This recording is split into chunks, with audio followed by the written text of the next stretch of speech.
Check out the Rugby Rant podcast show.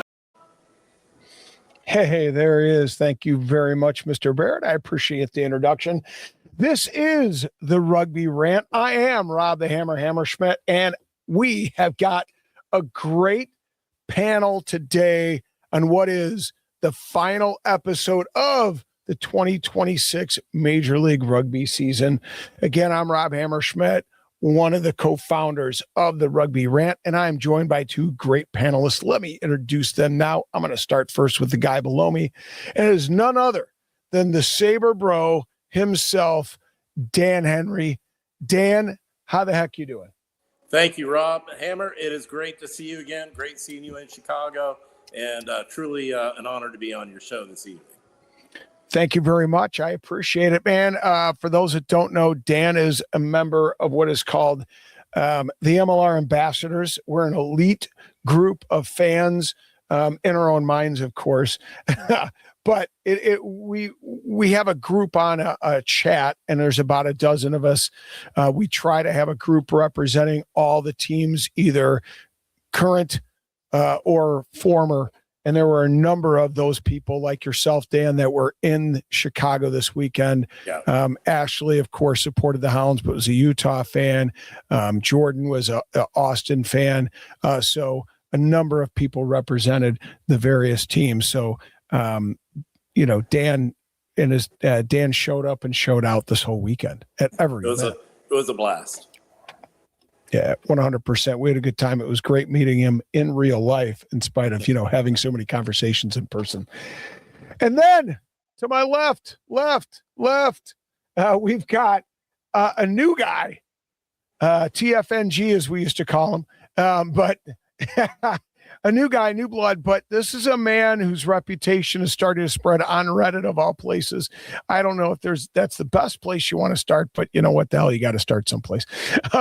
He is known as Greco-Roman Guy, but it is Mike Ginocchio, and he is a sports writer and founder for Fourth and Print. Mike, thanks for joining the show, mate. Thank you so much for having me, Rob, and thank you for nailing my last name on the first try. You would be surprised how often people botch that. It's an honor to be here. It's cold and miserable, raining out in Chicago right now, but I feel the warmth here in the Rugby Rant room. Well, we try. It's what we do, except when Scott and I go at it, and then there's no warmth. It's just cold black hearts going at it. So, no, it's great to have Mike involved. And I want to take a minute. We know Dan, I think he has a huge presence, as far as a supporter and as far as a Saber Bro goes. He's often seen wearing a yellow and black wig when he goes to sporting events. So I think people know him, or at least have seen him well. But for Mike, where can people find Fourth and Print, and what exactly is the focus for your writing in the space? Yeah, so Fourth and Print is an independent sports writing outlet that I am the founder and editor-in-chief of, and the idea behind it's pretty simple. I tell stories about the people, the communities, and the cultures that make sports matter. I'm not as interested in the X's and O's and the box scores, although that is important if you're into sports. I'm more about the people and the community about it. And I want to know why fans care. I want to know what the team means to its city and the people working behind the scenes to build something. You can find me primarily on Substack, Fourth and Print. You can find me on Instagram, X, Blue Sky, Fourth and Print. It's nice to have a name that is pretty, crystal clear across all of them. And I've covered everything from Division I women's basketball to military academy football, public safety football, CPD and NYPD in particular. And now I am covering Major League Rugby, and a very, very thrilled man to be here. Hey, I got one thing. I don't know if you're aware of it. Dan, I'm sure is, because he lives in the space of rugby pretty much 24/7. Like myself and many of those other ambassadors that talk constantly every day about rugby and the MLR. But the American military, there's an American military team that gets together, and it's made up of there's Old Breed, but then Phil Clark, the head coach for the Seattle Seawolves, actually has coached this team. And then there's people like John Cullen, who played for the Hounds in year one, and now is a coach at the Air Force Academy rugby team. Have played on this team, but it might be worth a look because they've on occasion play the British military team, and they do a bit of touring and there's some back and forth, but it's a really, really cool and culturally, I think, in the rugby space, iconic meeting between two teams with a lot of history and a lot of camaraderie and brotherhood built between them. So just an idea working in my head. And I've already got that idea locked away to research. So I appreciate you, Rob. Like you're giving me great ideas here, man. Let's dig in. I'm hyped tonight. All right, let's go. Well, hey folks, of course we know that we just completed the final of 2026. Many of you, I'm sure, know the outcome. We'll get to that in a minute, but we're going to be hitting that in today's Rugby Rant. But before we do, we're going to touch upon some things that are, on the periphery of rugby, here in the United States, more specifically the MLR, and we'll hit that in a moment with Around the Pitch.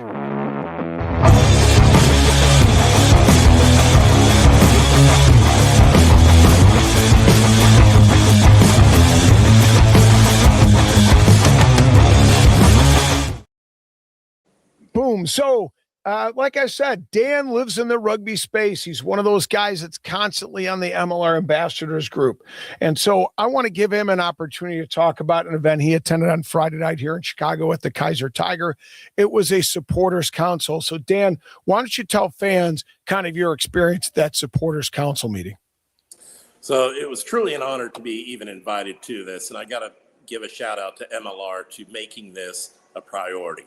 Making the supporters of each individual team the ability to have a voice within MLR and taking into consideration our experiences to help grow the sport both in our own communities and hopefully spreading further. So some of the things that the biggest takeaway, and to put people's fears aside, because more than likely Anthem is not going to be in Charlotte anymore. But MLR will have a season in 2027. There was, at this time last year, especially in the off season, with everything that was going on, there was great concern that MLR would cease to exist as teams were leaving. Teams like Miami, Utah, Houston. Was it gonna, in the consolidation of the California teams? But we are going to have a season in 2027. They are currently looking at the possibility of expanding into other areas. They're speaking with multiple cities, and hopefully Houston is going to be a part of it. That is my priority. That is why I was there this weekend, is to show that Houston still has a strong following, a strong base. We've got it all, and we think that we represent the best opportunity to continue the growth, the sport of rugby in America. But a couple of the key points was, one, there will be a season next year. We don't know, it may drift down to even as few as 4 teams to increase as many as 8 teams, but they guarantee that they will have a team next season, or they will have a league next season. And the second point that I really found important was that this organization, or not this group that I'm a part of, that they are taking into consideration our voices, our experiences. How can we help as fans grow the sport of rugby? We are outstanding tailgaters in Houston. We do it all. We roast pigs. I did 3 20-pound briskets for one tailgate. We had a local brewery that was donating a keg every week to our tailgates. So, we would have 300 people coming out to our tailgate. So it was incredible. And we want to share that experience and continue to grow that. That's awesome. We love to hear that. And I think that's one of the things, in my opinion, that we need to lean into across this league and across the MLR landscape, is the idea of tailgating. As we watch the World Cup of Soccer going on in the United States, one of the things that particular Europeans comment is that, stadiums are built in the middle of cities. So people go from pub to pub to pub to pub, and there's this kind of parade and cavalcade of people that kind of slowly build and crescendo into the stadium, and it kind of continues. And that's awesome. But we don't really have the stadiums that do that. I know from having been in Houston, there isn't much around there, right? So what do we do? And how do we Americanize it for something that people identify with and have done before? And I think that's the tailgate, because it comes, in like SEC, particularly SEC football, but all across the college landscape. And it's something that they do at the pro football. So why not lean to that experience? That's pretty cool. And you guys did it. You guys do it well. No doubt about that. So Mike, I want to have you talk a little bit about your experience. Tell us why you focused on the Hounds this season. As you said, you wrote a series on the Chicago Hounds. You've been following them for a number of years, living in Chicago now. What was that like? What did you learn? Talk about why you engaged in the way you did. Yeah, so first, I'm kind of like on the opposite end of the spectrum to Dan, where I was not a rugby guy growing up. I have a friend who is a season ticket holder with the Hounds. He's been a season ticket holder since the start, and he asked me if I wanted to go, and I was like, season tickets, midfield? Heck yeah, let's do it. And so I went, and this is back when the Hounds were, let's just say, a very different team than they are now. But the vibes were outstanding. Dan talking about the tailgating environment. Doesn't surprise me that Houston throws down with tailgating. The Texas banana ball team is literally called the Tailgaters. So I definitely see that. And the community, the spirit, the joy. Like, it wasn't a massive crowd. It was probably about 2,000-3,000 people a game, but it was fun. And that hooked me. And then from a more technical sense, I really love option football, like the service academy style, like Navy, Merchant Marine Academy, et cetera, et cetera. And so in watching rugby, I was like, oh, running and pitching, I might not know all the rules yet, but I definitely can follow along with this. And it kind of like tickles a part of my brain to follow it and get engaged with it. And as to why I covered the Hounds this year, I thought it would be interesting because my friend kept saying they're going to be good this year. They're going to be good this year. And I was like, well, let's see if they'd be interested in having just an independent sports writer come and cover them. And they said yes very quickly. So long story short, here I am. And I am very, very happy for it. What did you learn from the season, just overall in your experience? Man, so a lot of things. Besides that, rugby is the most important takeaway. Okay, so the most important takeaway that I have is that I think it's twofold. I think that rugby culture is awesome and welcoming and inviting, and it will create fans if you expose them to it, which leads to the other side of things, and something that I've observed both in my writing and reporting throughout, is that rugby in America is still kind of dealing with the exposure problem. Like, there are a lot of people that I know, friends that are sporty type, who live in Chicago and did not know that we had a rugby team until I told them, hey, there's a championship game on Sunday and they're going to go undefeated if they win. They're like, really? And now they're going to go next year to these games. But we're kind of in this stage, I guess, where word of mouth is going to be crucial to continue building the viability of the league as we get to the World Cup in 2031, which kind of seems to be everyone's hope that that's going to be the explosion, which I do think it will be. Yeah, I do think it will be, but that's the biggest takeaway. The culture is great. It just has an exposure problem. Yeah, you hit the nail on the head with that, Mike. I think that's the recognition part. And to tie these two pieces together and around the pitch, I think that's kind of what the MLR is looking for fans and the supporters group to do, right, Dan? Oh, 100%. And it's interesting that you brought that up because I try to, as often as I can, bring people that have never been to a rugby game out to the rugby game. Like in Chicago, I have a friend there. I asked him to come. He played 1 year of rugby back in college. He didn't even know that Chicago Hounds existed.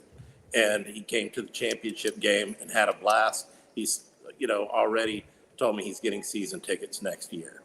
And that's part of with the Saber Bros. I would say, out of the core group of 10 that we have that make up the Saber Bros, half of those never stepped foot on a rugby pitch. And, introduced all of them to the sport, and they're all hooked and huge fans. And I really think the biggest thing is don't take somebody that has gone to watch rugby, take somebody that hasn't. And they'll become lifelong fans of the sport. Yeah, and I just want to put this graphic up. So this is some of those people that are in our group. And they're all folks that are committed to spreading the love and spreading the gospel of rugby. So it was a great group. That's actually from Saturday night at Chef Art's. What's the name of the restaurant that Chef Art had that was Reunion, the event at? Wasn't it? Reunion, yeah, Reunion, which is right on Navy Pier. So again, I think it speaks to the sports culture and the sports landscape, and not just in Chicago, but in rugby in general. So it was pretty great stuff. So I just thought I'd share that with everybody. But all right, so yeah, absolutely great night. It was fun getting together with everybody. But we want to talk about this final, and we're going to get into it here in just a moment. And we're going to talk about three things. Chicago is a host city, of course. As Mike mentioned, he was there in 2023. Back for another turn here in 2026. So Chicago is a host city. What was the fan experience like? And then we're going to get into the match. And we're going to do that here in just a moment.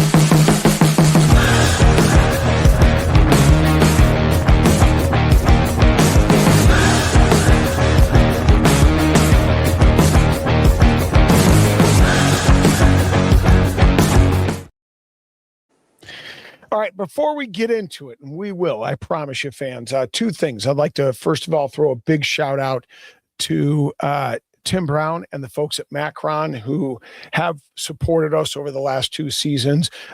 Tim actually personally donated a sale rugby signed jersey for the winner of our Scrummy contest, and that actually goes to my man Yee. Who runs it's the he runs one of the other rugby podcasts and does a lot in the space. I'm drawing a mind fart right now. I apologize, folks. I've been pretty smooth up to this point. Nevertheless, so congratulations to him, and thank you very much to Tim for the donation. It was awesome. We certainly appreciate it. I also want to throw a shout out to Rugby Now. Use a discount code Rant15 to get 15% off. Of course, if you get $200 or more, you're ordering that, you get free shipping. And if you order by 5 p.m. on Eastern time, you will get your goodies in about 2 to 3 days. So if you need boots quick, call Rugby Now. They will take care of you. They have a great assortment of boots, so check it out. But I want to get into it. The episode, and we're 241 MLR Championship. A perfect season was made. 12-0. The Chicago Hounds were crowned champs, and with a 35-17 victory. Pretty resounding success. And we want to get into it. Like I said, Chicago is a host city, the fan experience, and the match itself. So we'll do that. And we'll kind of go around the horn as we throw this back and forth. So let's start first. I'm going to start to my left. I'm going to go to Mike first. You're from Chicago, and you kind of from the Midwest in general. So here in 2023, now in 2026, your thoughts on Chicago as a host city for this event? Well, I may be slightly biased, but Chicago is the greatest city on the planet, bar none. Citation needed, but refused. That being said, 2023 versus 2026, the one consistency was that it felt like a party. Both years, there were lots of people, and they were all there to have fun. Both years had DJs and events and music after the game, clearly trying to create a championship environment. That was actually the first time when I realized, oh, this is something. Like, I should pay attention to this a little bit. And of course, seeing Shaq as a DJ is certainly an interesting thing. One of my favorite bands, the Dropkick Murphys, played, and those knuckleheads are so loud. I should have worn my earplugs. I literally had to walk to the other end of the concourse so I didn't have hearing loss afterwards. I still might. But 2026, the weather could not have been more different and more awful, but the vibes were unchanged. And I think that does speak something to the energy that Chicago just kind of has. We had a beautiful summer. We have no spring whatsoever. It's just constant rain. Fall is pretty, and then winter is brutal. But we all kind of seem to have collectively agreed that if we can just hunker down and make it through the winter, that summer is like heaven on earth. And yeah, because of that just sort of tight-knit vibe that the city has, it lends itself to a very fun party atmosphere for a championship. And I'm very glad that I got to go to both years, and I cannot wait for the next time that MLR hosts it over at SeatGeek. Nice. Yeah, I have to agree with you on a lot of points, and everybody knows where I stand on the issue. But Dan, I want to get to you. What about Chicago's host city? I think you were in Providence last year. Correct. Yeah. And so talk about your experience. How does this Chicago experience compare to Providence, compare to other cities you visited? Because I know you've traveled to a few cities. Absolutely. So this was my third MLR championship. Went to the championship game in San Diego, and then, as you mentioned, last year in Providence. Chicago, you kind of love the atmosphere in Chicago, and that is what is nice about it being a home field for that Chicago team. They showed up in force. I mean, it was even considering the weather, which was a little bit less desirable than some of the other venues that I've been to. But I played rugby in Seattle, so I'm used to that type of weather and getting out there and playing in the rain and the cold. But Chicago knocked it out of the park. I mean, what I liked about in Providence last year was the fan fest and just the quick transition to the game itself. But I enjoyed this tailgate. I think the tailgate experience would have been much, much greater given, the weather aspect. But it was a fantastic event, and my hat's off to Chicago. They earned the right to definitely host another.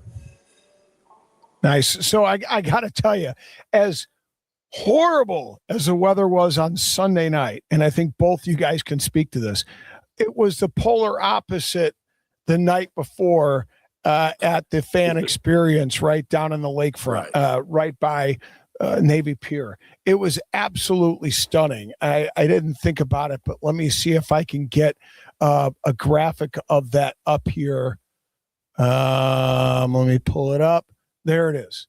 I mean, that was just a shade over 24 hours prior to the final, right? It was freaking amazing. And Dan, I knew you were there. Perfect just weather. Stunning weather, perfect weather. And then it turned to crap the next day. Yeah. Well, that's the dichotomy of the Midwest right there, man. Like, the good weather giveth and the good weather taketh away. Yeah. Yeah. So, but it was rugby weather. And that is true. It was rugby weather. Well, that was going to be my next question. And you kind of both have different perspectives on this, right? Because Dan, you come from a pretty strong rugby background. Mike, you're new to the sport, but certainly engaged as a sports writer, engaged as a fan of sports. Did the weather, as bad as it was on Sunday, once you got settled into the rain and you're already wet and now it doesn't matter anymore, did that add to the intrigue of the match and enhance this match? Oh, 100%. And I think one thing that was notable, especially in the first half of the game, I know we're going to break down the game a bit later, but I think that the rain sort of created a sense of uncertainty. And I think that it certainly cut against both teams in certain ways, which we'll talk about later. But I mean, I played football through high school and I live in the Midwest, and when I was in college, every home game, there was always at least one game that was just meltingly rain and disgusting. And while it's not great in the moment. Eventually you just kind of give up and are like, yeah, this is kind of awesome. And then you see a brilliant play in the rain. The guy slides 7 yards after a tackle just because it's so wet. And you just know I'm exactly where I need to be, weather notwithstanding. Dan, your thoughts on that from an experienced rugby? I tell you what, it really showed the skill level of the players that were out there on the pitch. We would have thought to have seen, a lot more ugly, muddy play, a lot of knock-ons, a lot of, offsides and whatnot. But the skill level was just outstanding. I don't think I would have seen more knock-ons in a beautiful sunny day versus that abysmal weather event that we saw. And the players, they prepared for it. They were ready for it. It didn't affect the play level whatsoever. And that was incredible. Yeah, somebody had said the weather was going to be a great equalizer for this match. And as Mike said, I'm not sure which way it would have equalized, but it certainly made for an interesting match. And we'll get to some of those finer points here, as Mike said, when we talk about the match. Both you guys mentioned, I think, great points. And the first one was just the sliding on the wet. Like, I remember before the game, I'm on the sidelines, and just before after the national anthem, after Jim Cornelius, who's a Chicago legend, right, sang the national anthem. But then before the game started, Ali Devoto, who's set to retire now, a champion, got to about the 22 on the east side of the pitch and ran and slid through a big puddle and just doused himself with water. And he's like, it was almost to say, let's embrace it. Yeah. This is what we're going to play in. You might as well get it over with and get through it now, because it's going to be crap all day. Deal with it and move forward. And then, Dan, just to contrast that sloppiness of the conditions with the fact that the game was fairly clean. We didn't see, there were a few dropped high balls, but as you said, I don't think it was any more than what we would have seen during a typical game. So it was pretty impressive. Not a lot of knock-ons. Not at all, and especially the quick offloads, especially by Chicago. I mean, the support was constantly, and the balls was moving rapid, quickly, hand to hand. And as soon as the player was going down, he was popping it to the next guy that was in support. It was very impressive. Hats off to those players. 100%. So I'm going to start and talk about fan experience. Just, the whole weekend, Dan, you were at a lot of the events. I know, Mike, you were out in the parking lot, out in the, where the Kennel Club hangs out, and kind of experience that atmosphere at the tailgate. So I'm going to go to you first, Mike. What was it like as a new fan to rugby? Very welcoming. And I know I keep saying that repeatedly as a new fan, but obviously I had a couple of friends already who said, hey, we'll show up. But even people I didn't know, like, you see people, you smile, you say, go Hounds, and they'll say, go Hounds back, or they'll bark at you, which is very, very something. And like, again, we've talked about how miserable the weather was. It might have depressed overall turnout maybe a little bit, but they still got, I think the official numbers were close to 4,500 people, which is pretty good. The rain felt like it was added texture to the whole experience. Interesting way to put it. Yeah, I mean, because, I've tailgated at Lambeau Field before, and that type of cold I would not wish on my worst enemy. And while the rain isn't obviously great, it kind of added to the feel, and it's just sort of everyone just sort of embraced it, similar to how Ali just slid nearby the 22. We're like, yeah, we're going to be soaked. And one of the fans that I even talked to, and I quoted them in the last piece because they're like, this is so perfect. She's like, I can't really predict what the game's outcome is going to be, but I do predict that we're all going to get really wet and we're all going to have a whole lot of fun doing it, which, is kind of the period at the end of the sentence on that one. Now, Mike, I got to ask before we go to Dan, did you attend any of the other fan experience events surrounding the weekend? I did not, unfortunately. So I did miss out that gorgeous weather on Navy Pier. So I was vicariously living through social media, seeing all the posts and the videos and thinking to myself, next time I will be there. So even though from secondhand looking in, it just looked outstanding. You could not have picked a better environment than Navy Pier on a beautiful summer day in Chicago. Yeah, 100%. And I got to ask, so how was awareness as a guy's following the Hounds, but you're not, I mean, and no disrespect to you, you're not somebody like that's lives and dies by the Hounds, right? I mean, it was a focal point for you as a writer. But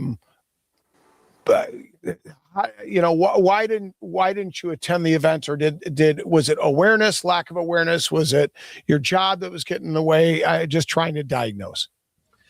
Oh, it's not nearly that deep. Childcare.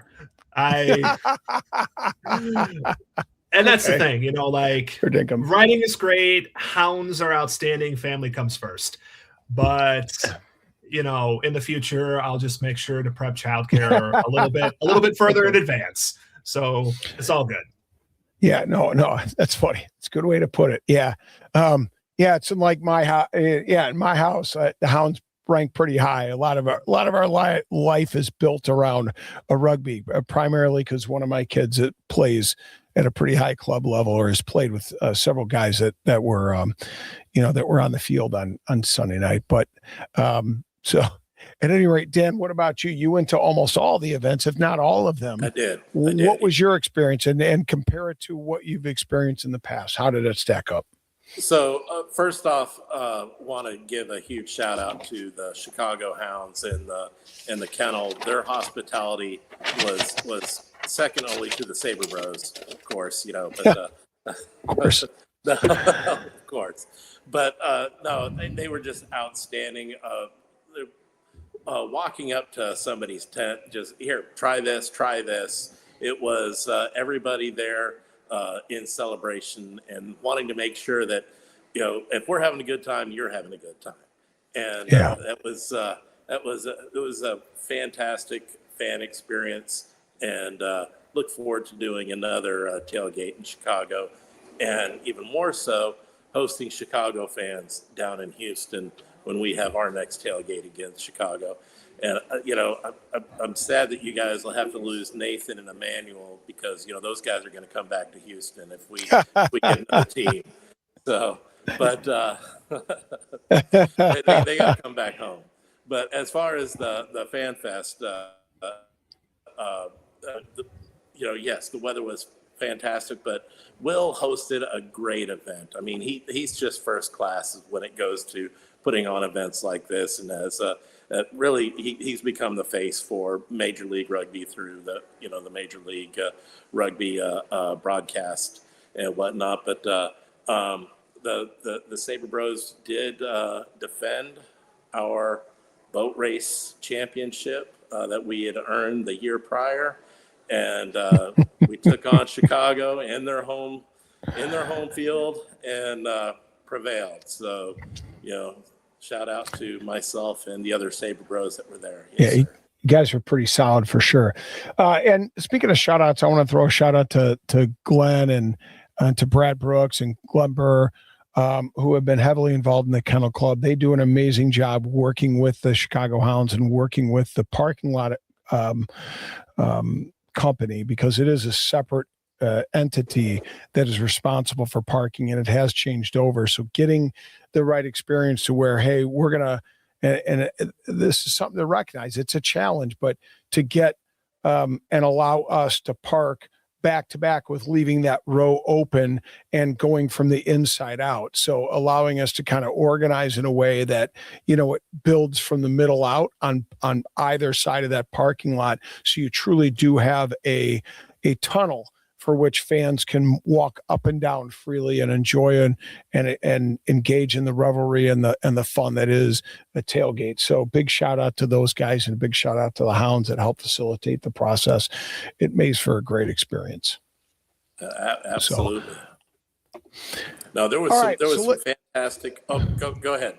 No, go ahead. Continue. I was going to say there was some fantastic team supported tailgates that I had been to.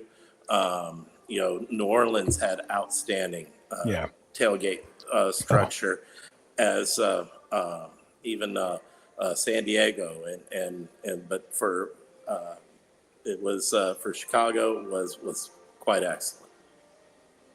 Absolutely. Yeah, I'll never forget my experience in New Orleans with the crawfish table with about 400 pounds of crawfish going on prior to the game. Just nothing beat it. Big shout out to Benji Haswell, who's involved in that. But Benji did nevertheless, great job.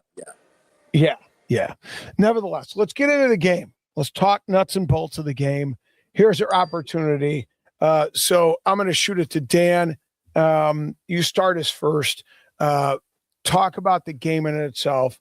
What were some of the things that really stood out to you as you watched as a fan of rugby and watched these two pugilists go at it in a rain-soaked pitch that was SeatGeek Stadium? So what I found striking is that every year the level of play in MLR has gotten better and better and better. And that's starting from when Houston, their first season, we lost I think we won one game. And the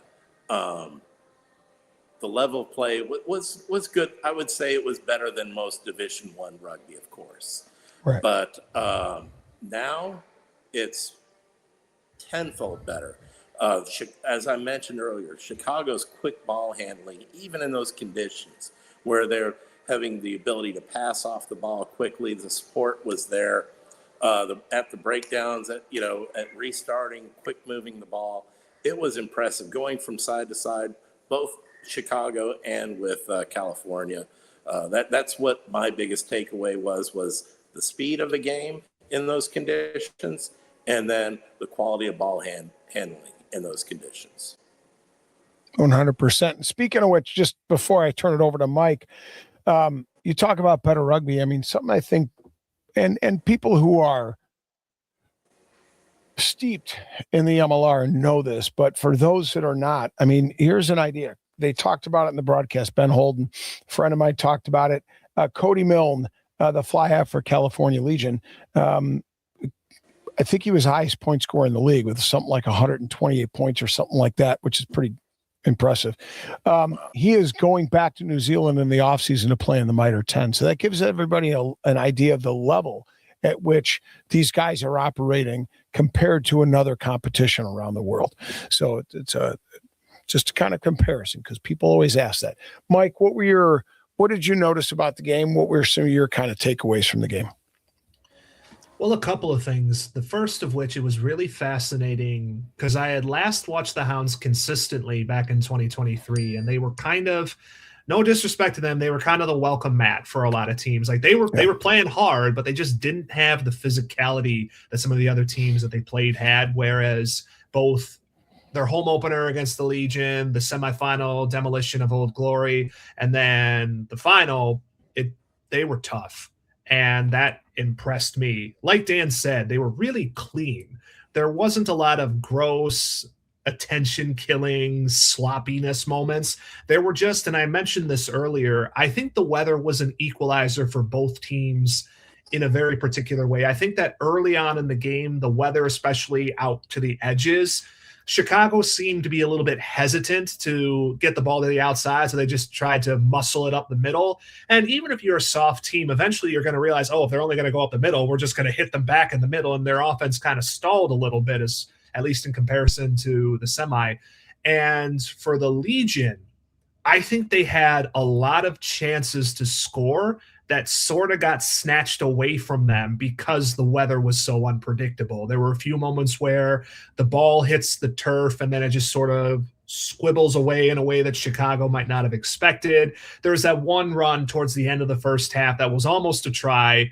Legion guy has it. He's about to dive on it, but the ball just gets out of his reach and out of bounds. And so then the second half comes and Chicago kind of takes a deep breath and remembers how to play their game. And that's how they kind of really quickly put the points on at the start of the second half. And then from there, it's just sort of like, hang on, don't let the Legion back into the game, close it out, and let the fans at SeatGeek do the rest for you. It was closer than the final score would indicate, I think. And certainly the Legion fans online, as I was following, they very much think that game was closer than the final score indicates. But it was a banger.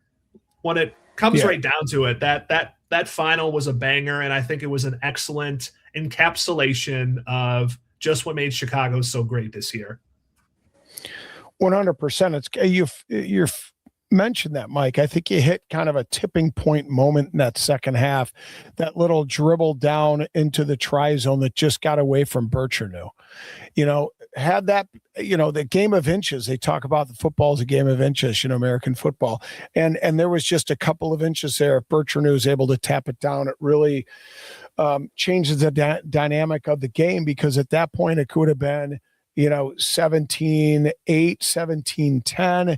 Now it's within a score, two scores potentially. And it could have changed the complexion of that second half, because I think that California really into that second half, that third quarter, if you will, the game, they really showed some life and showed the potential to bring the game back. Scoring a couple tries there.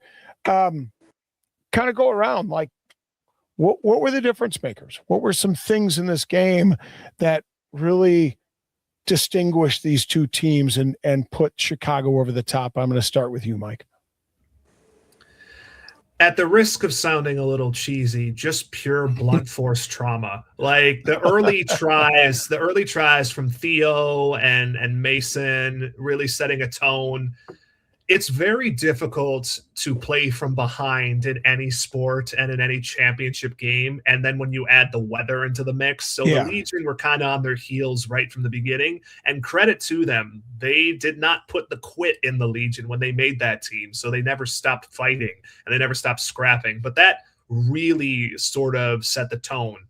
Again, another thing too, and this is a bit more controversial, the yellow cards, that popped up, that both gave Chicago opportunities, and it also might have stifled some momentum that the Legion were kind of building, because they were never out of this game.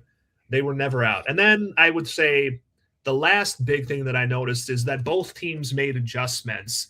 The Hounds started going inside out as opposed to outside in the first half, and that made it – they stretched the field easier. They put the Legion back on the defensive, but I think they also tired themselves out a little bit. And so that was what allowed the Legion to kind of score those tries in the quote unquote third quarter and keep it close. It was a bit of a roller coaster, and it was fun to watch. Even if you didn't know much about rugby, you would watch that and be like, this is fun. And the undefeated chants that broke out at like the 51-minute mark and then around the 75-minute mark, I'm going to remember that for a while. No doubt about it, man. I loved it. Dan, your thoughts on some of the nuanced part of the game, and what was the difference maker between these two really good teams? Yeah, so definitely the field positioning. The advantage had to go to Chicago, and I'd like to see what percentage that was, because it seemed like that California was defending their goal line. And they stood up to a constant onslaught and prevailed in many cases. So they showed heart and determination 1,000%, and not giving up the tries, even going back and being down those yellow cards.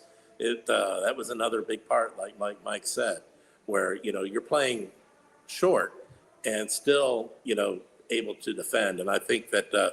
One of those tries that Chicago got was when they were shorthanded. But those were really, I thought, the biggest takeaways. Is the way that Chicago maintained possession of the ball, constantly attacking, and just had California on their heels for a significant portion of the game. Yeah, it was an interesting thing. You talked about territory and possession, Dan.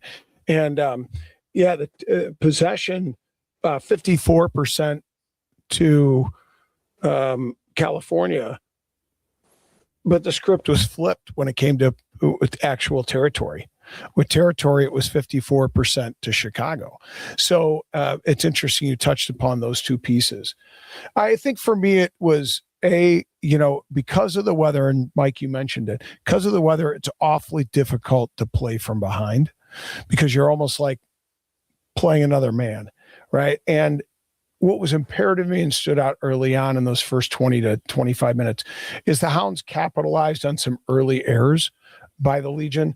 And I go back to that Milne where DeHaas kicks it through. It's a tough ball to handle. And Milne said he called for a mark when the referee either didn't hear it or he didn't actually call for a mark, and it put them back inside their 10-meter. And then they had to either play out of it or, the Hounds, I think, created there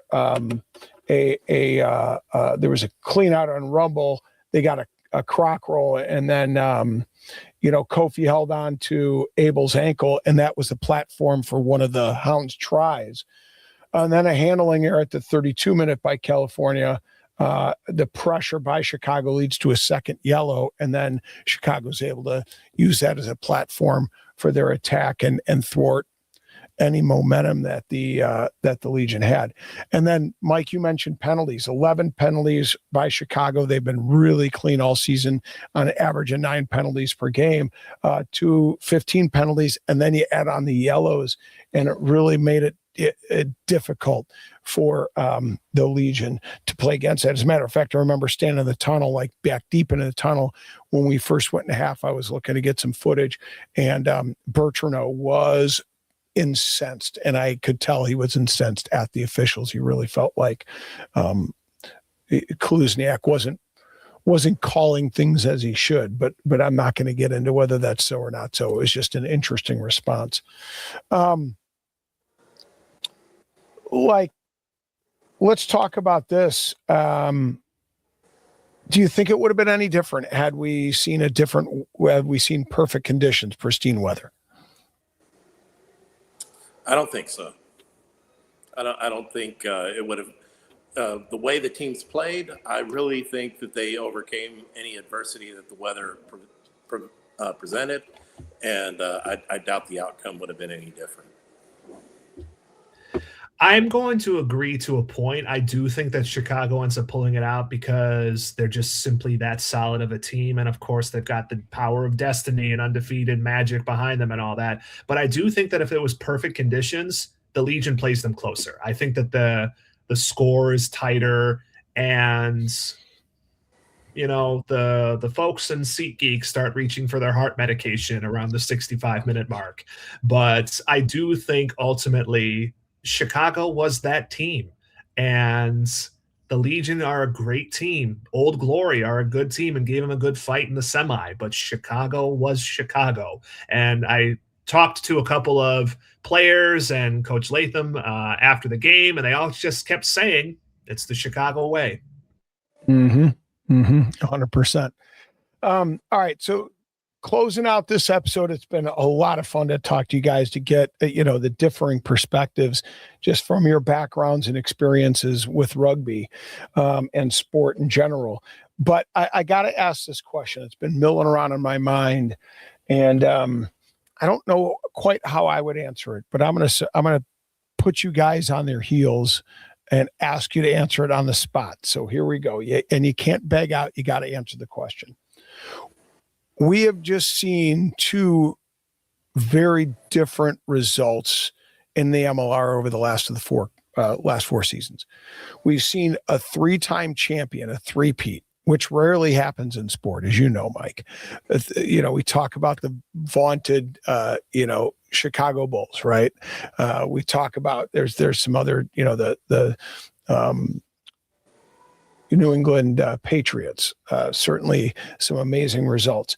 But then on the back end of these 4 seasons, we have Chicago's perfect season, albeit not a 16-game season, a 10-game regular season, but 12-0, perfect, made it all the way through, and they did so getting 5 bonus points in every single regular season match. And they essentially scored, 4 tries or more in this match. So, and in the semifinal. So I got to ask, what's a more impressive result for an MLR team? The three-peat or the perfect season? Dan, what do you think? Perfect season, without a doubt. The season that Chicago had, it's going to be hard for anyone to repeat, even in a short season like a 10-game season. Perfect in rugby, anything can happen, and any team can rise to the occasion. It's one thing that I love about rugby over football is that everybody has a chance to be that MVP that week. And where in football you have maybe 5 out of the 11 guys that could accomplish that just on the offense. But in rugby, any team can show up, and it's a different sport. But I definitely give the perfect season advantage. Okay, there you have it. A Chicago, maybe a Chicago Hounds fan on the day, but certainly a rugby fan in general. And you were rooting for Chicago last year. So we'll say a non-Chicago Hounds fan for that purpose. Mike, you're from Chicago. Perhaps that homer is living deep rooted inside that heart. So I'm going to put it to you too. Three-peat or perfect season, which stands out to you as a more impressive result? Oh, gosh. And as much as it's magic to see an undefeated season, and that will live in history forever, and the Hounds should be proud of it forever, I think structurally and institutionally, a three-peat is just a little bit more impressive because it takes everything that Dan said. Anything can go wrong. There can be a hiccup here. There can be a breakdown there. You got to keep coming back. Yeah. Or a double doink for those of us who are in Chicago. We still have PTSD. Yeah. It's been a decade. Yeah. You got to do it again and again and again. And every year it gets harder. And every year the target on your back gets bigger. And every time you win, it just becomes more impressive. So at the risk of irritating my fellow Chicagoans, I got to go with the three-peat on this one. Well, I appreciate the fact that you're objective, just like any good reporter will be and should be, right? So that's awesome to hear. Yeah, I don't know. I'm still torn. I think both you guys make salient points, but that's why this is the Rugby Rant, right? It's an opportunity to have your opinion expressed and to be able to support it in a nuanced way, as you both have. And I sincerely appreciate both of you expressing your opinions in your own way, because I think you, again, each make great points. So yeah, we're coming to a close. I was gonna on this episode actually give Scott a little bit of shtick, on the Rugby Rant. This is kind of how it started, Scott and I going back and forth. I'm going to save it maybe till another day that he's on, but we did make preseason predictions, and I do have them written down. And I will say that I picked the champion way back before the season started, that being Chicago. So, and Scott was not even close. He picked the Hounds to finish third. So, Scott stinks, Hammer's the best, and that's where we're going to leave this episode. I'm not surprised at all. So, and he picked New England to win it of all teams. The one that he can't, the one team that he's basically said Caleb Geiger is dead to him because Caleb went from New York to New England. But nevertheless, I picked it, and I will, at least for the next season, through the next season, you got bragging hang rights. My hat on that. Yeah, I got bragging rights. So all right. Well, Mike, thank you very much. Once again, if you're interested in checking out his Substack, it is, just so I make sure I got it right, fourthandprint.substack.com. Check it out.